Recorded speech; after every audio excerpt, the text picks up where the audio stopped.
Bonjour, messieurs, dames. Donc, ici, on va y aller avec le dénombrement des résultats possibles. Donc, après expérience, c'est quoi les résultats possibles de cette expérience-là? Mais de trouver les façons de les nommer, d'être capable de savoir c'est quoi les résultats possibles d'une expérience. Donc, une des méthodes qu'on a, c'est, oups, c'est l'arbre, le diagramme des arbres, tout simplement. OK? Donc, c'est assez simple. On va se prendre une expérience quelconque. L'expérience la plus facile ici, à mon avis, c'est qu'on va tirer pile ou face deux fois.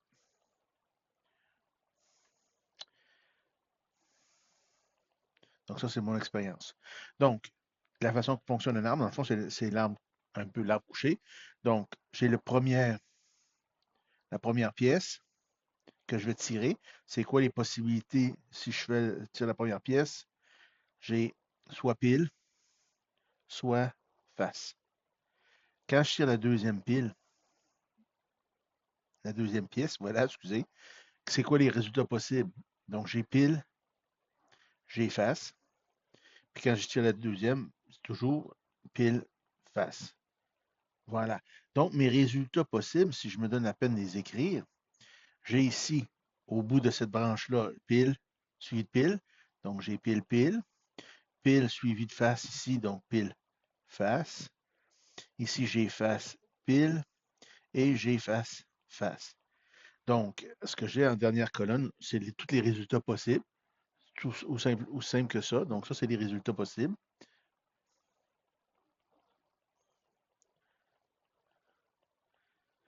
que j'ai dans cette expérience-là. Si je regarde avec attention, j'ai quoi? J'avais deux possibilités ici, puis j'en avais pour chacune deux possibilités là.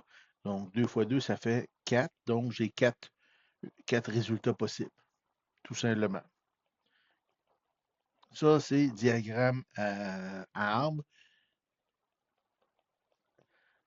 aussi simple que ça. Je vais faire un autre exemple. Cette fois-ci, on va le complexifier un peu, puis on va parler avec et sans remise, voir ce que ça fait comme différence pour le fun. Supposons que j'ai des jetons. J'en ai un vert, un jeton bleu, puis un jeton rouge. Tiens, allons-y. Donc, mon expérience, ça va les tirer les jetons deux fois du sac. Donc, je tire un jeton, je tire un deuxième jeton. Allons-y pour le fun, en premier lieu, avec remise. Donc, premier tirage, c'est quoi mes possibilités? Ben, je peux avoir vert, je peux avoir bleu, puis je peux avoir rouge. Mon deuxième tirage, là, ici, je rappelle, je suis avec remise. Donc, mon vert que j'ai tiré, je l'ai remis dans le sac. Donc, en deuxième possibilité, je peux avoir un vert, je peux avoir un bleu, puis je peux avoir un rouge. Quand j'ai tiré bleu, je peux tirer un vert, un bleu, un rouge. Et en dernier, quand j'ai tiré un rouge, je peux tirer un vert, un bleu, puis un rouge.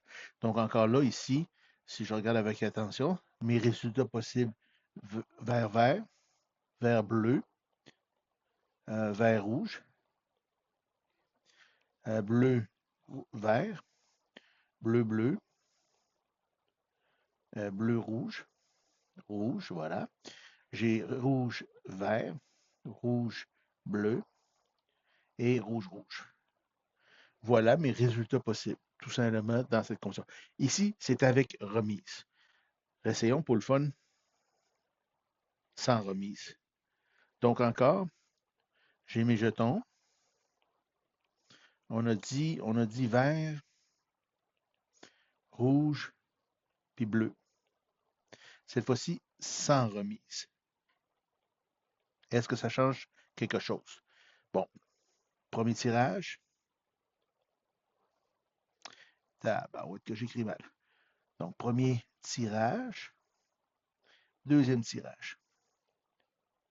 On va se donner de la place. Donc, au premier tirage, c'est quoi mes possibilités? Je peux avoir un vert, je peux avoir un rouge, puis je peux avoir un bleu. Parfait. Ici, c'est sans remise. Donc, si j'ai tiré mon vert à premier, je le prends, je le jette. Quelles sont mes possibilités pour le deuxième? Ben, je ne peux pas avoir vert. Donc, c'est rouge et c'est bleu. J'ai pas d'autres possibilités.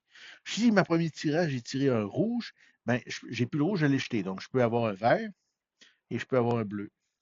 Et si j'ai tiré la première, le jeton bleu, donc je peux avoir un vert, je peux avoir un rouge, mais je ne peux pas avoir le bleu, évidemment. Donc, mes possibilités, à ce moment-là, ça va être quoi? Vert, rouge, vert, bleu, rouge, vert, rouge, bleu, bleu, vert, et puis bleu, rouge. Et voilà. Donc ici, j'ai juste 6 possibilités, alors qu'avant, j'en avais 3 de plus, donc 9 possibilités. Une façon de le calculer en passant, ici, j'avais 3 possibilités ici. Multiplié, ici, j'en ai juste 2 parfois, donc j'ai 6 possibilités. Tantôt, si j'en avais 3, c'est 3 fois 3, ça donnait 9 possibilités. Et voilà, tout simplement, diagramme en arbre, c'est ce qui est le plus visuel pour être capable de trouver les résultats, l'ensemble des résultats possibles. Ici, évidemment, ben, plus je grossis l'expérience, plus l'arbre devient complexe. Donc, il y a une limitation à ça dans la feuille comme telle que vous allez utiliser. Je vous laisse travailler là-dessus.